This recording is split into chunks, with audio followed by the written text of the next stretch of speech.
ये फौज किसकी है? बोले दंत वक्र की। और ये बोले जरासंध की। कन्हैया समझ गए हाँ। आगे पहुंची भगवान से बोले आपका नाम क्या है? बोले हमारा नाम कई नाम है। आप रहते कहाँ? बोले हर जगह। संगत की सही की बोली लगे कि डबल डेकर सर्विस है। उनने पूछी कहाँ रहता है? वो कर हर जगह रहते हैं। रुक्मिणी बोली तुम्हारे माथे पर क्या है? बोले होकर हाथ में। बोले बंसी। बोले बंसी बजाओगे क्या? बोले आज नहीं बजाएंगे बंसी। अगर आज बजाएंगे बजरिया चारों दुश्मन लगे सब तो डालने बस आज नहीं बजाएंगे तो हमें दिखा दोगे? बोले हाँ। जैसे श्याम ने बंसी नीचे की, रुक्मिणी ने बंसी पकड़ी, बंसी छोड़ दी, रुक्मिणी का हाथ लिया, रथ में बिठाया, चल दिए। और जो 7 की सहेलियां टांग पे बजती जाए गिरती जाए आंगन में पहुंची। तब तक रुकम आ गया।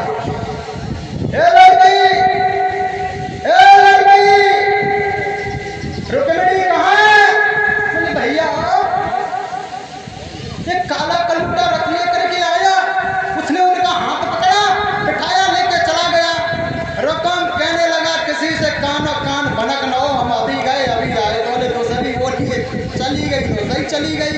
हम तो जा सोच के परेशान है। न पता ही न कि कब की सलाह आती वो कता ना लो सब बैठी चली गई। अब रुकम चला और रुकम ने एक आवाज लगाई।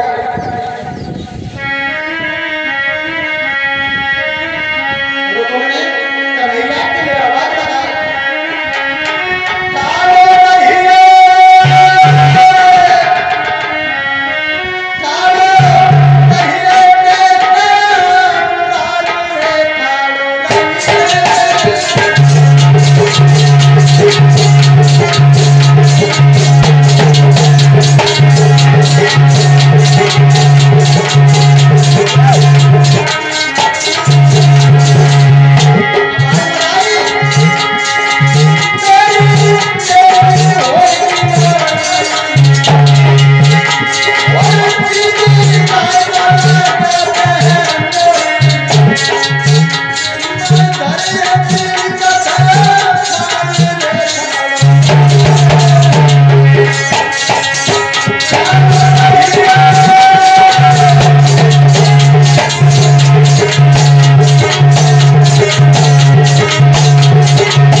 देखो तुम हमारे भैया के सामने जीत नहीं पाओगे। रस्से मत रख। श्याम कहने लगे छोड़ तेरा भैया रे हमसे जीत जाएगा।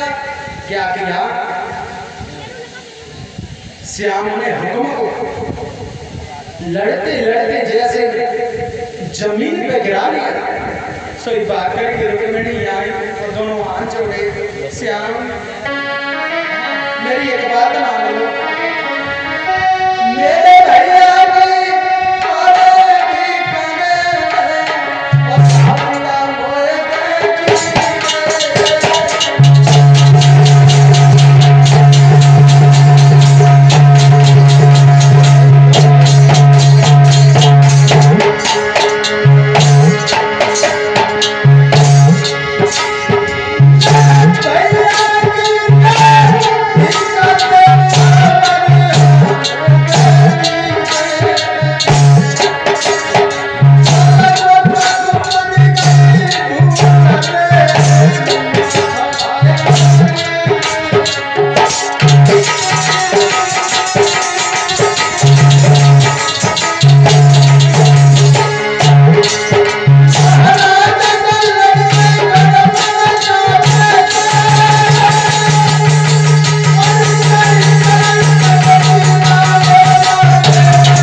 कन्हैया रुक्मिणी को लेके चला गया।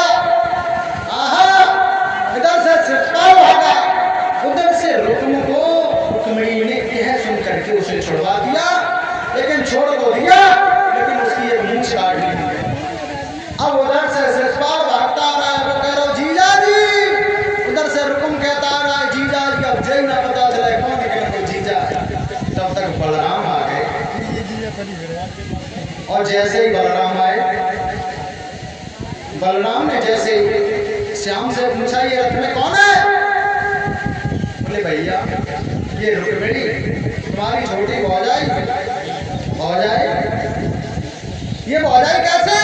बोले इनके साथ हम शादी करना चाहते हैं और हम इनसे शादी करके लाए। बोले ऐसे थोड़ी होगी। कैसे होगी? बोले पहले इन दोनों से युद्ध करूंगा मैं, तब होगी। रुक्मिणी का नाम ही भैया लड़ो ना, हमें घर पे लेके चलो। उन दोनों में घमासान युद्ध हुआ रुक्म और सतपाल से, और इधर रुक्म और सतपाल वापस चले गए। इधर रुक्मिणी को श्याम लेकर के चले आए। एक प्रमाण ये भी मिलता है कि फिर भीष्मक ने अपने घर में ही श्याम की शादी की, और जैसी शादी भई लड़कियां गाली देने लगी। और देखो गाली वाली परंपराएं तो आज भी चल रही है हमारे यहाँ, लेकिन फर्क है पहले ऐसी गालियां थोड़ी दी जाती थी जैसे आजकल दी जाती है। आजकल की गाली तो पता ही ना है कौन कौन से लगे वेद में से निकल के आती है। एक जगह में बारात में गए थे, थोड़े तुम्हें समझाएं, हम बारात में गए थे गंगा पार, और वह जैसे दावत खाई लड़कियां गाली देने लगी। गाली, अब गाली कैसे दें?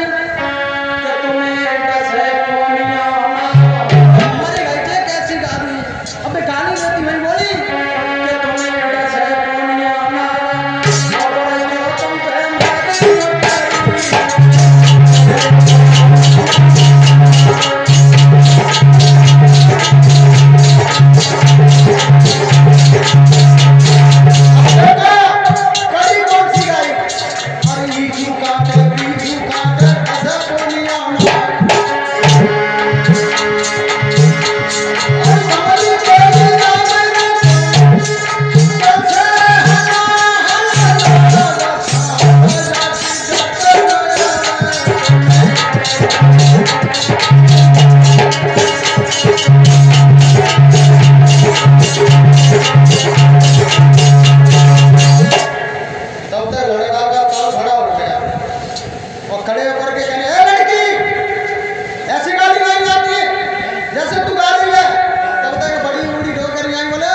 बोली कि तुम्हें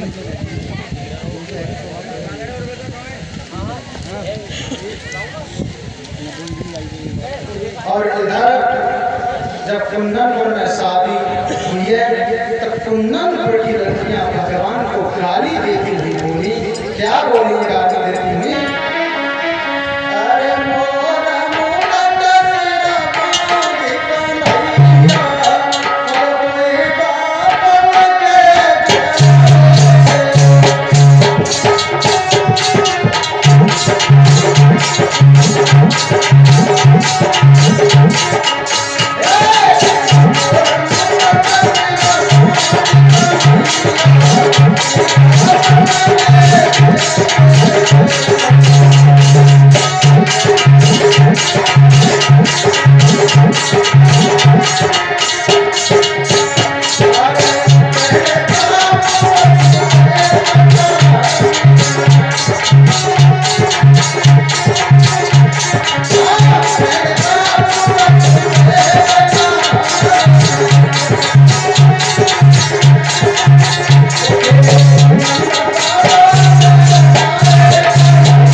विवाह हुआ था उनका 17 जितनी जो लड़की थी सत्यभामा के साथ, और तीसरा विवाह हुआ था जामवंती से, चौथा विवाह सूर्य की पुत्री जो कालिंदी थी उसके साथ, और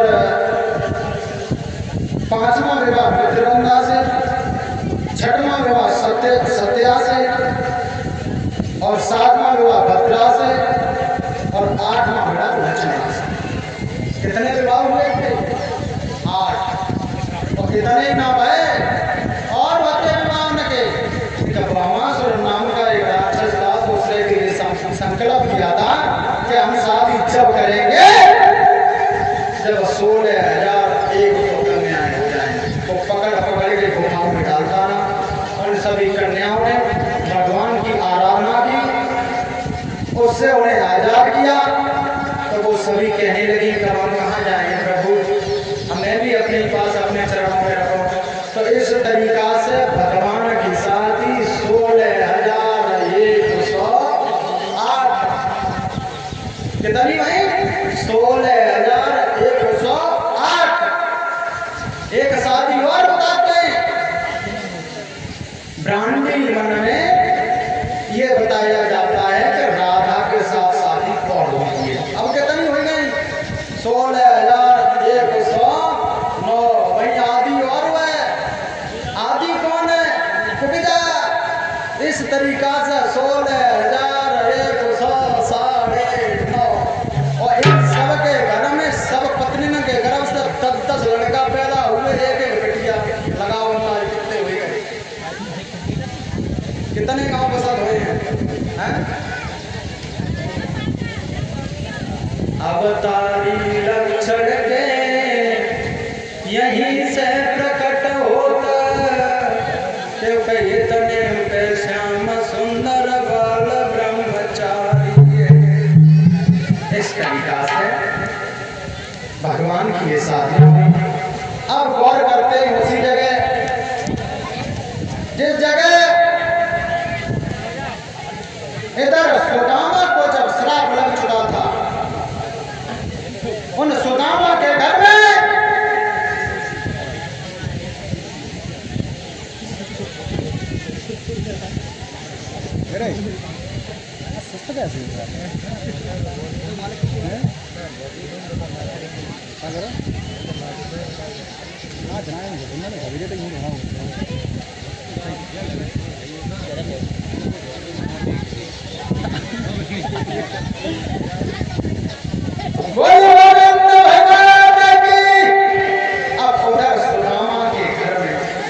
श्राप लग चुका था, उधर दिन